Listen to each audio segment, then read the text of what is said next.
This nostalgic musical stage version of the beloved sitcom is good fun, but very, very thin. If there's a screen still flickering in the UK at the end of the world, it'll probably be playing on loop that bit where Derek Del Boy Trotter falls through the bar. John Sullivan's Only Fools and Horses has long since transformed from being just a TV show into a cultural phenomenon, annually topping those breathless audience polls as best British comedy ever.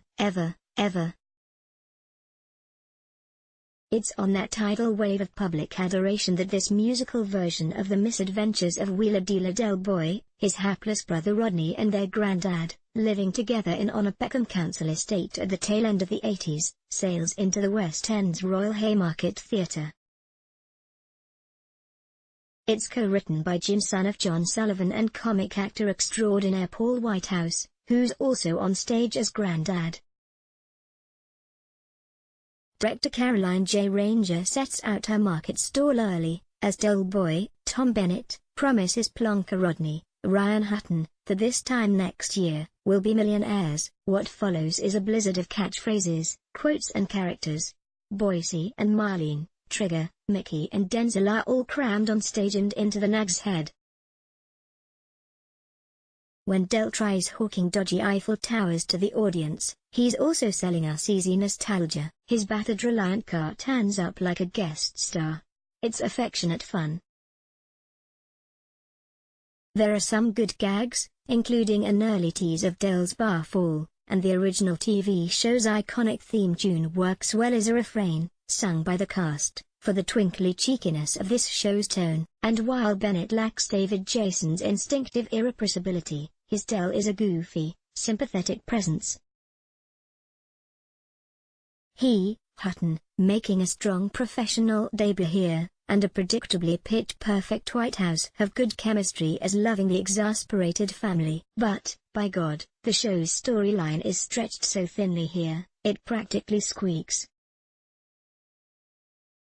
Sullivan and Whitehouse have tried to cram a crowd-pleasing 64 episodes of material into a plot based on just one, Dates, in which Del meets his future wife, Raquel, played here with a lot of charm by Diane Pilkington. The resulting experience is like a low-stakes drift through a Madame Tussauds exhibition and a greatest hits compilation.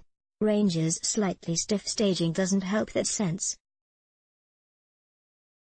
This is also a show with the rougher edges of the TV version rubbed off, sensibly. This includes the dodgy agenda and racial politics of the 80s. But while the original series weren't specifically political, they did span, and acknowledge, the Thatcher years.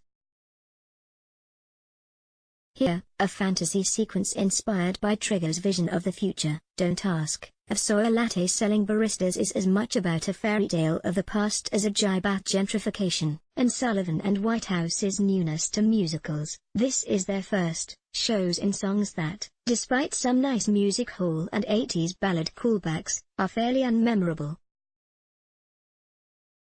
Most that do register are by other people, as Mrs. Abuko, Melanie Marshall's soulful rendition of Simply Red's Holding Back the Years, as Del is beaten up by the Driscoll brothers in a scene of sudden brutality, is powerful.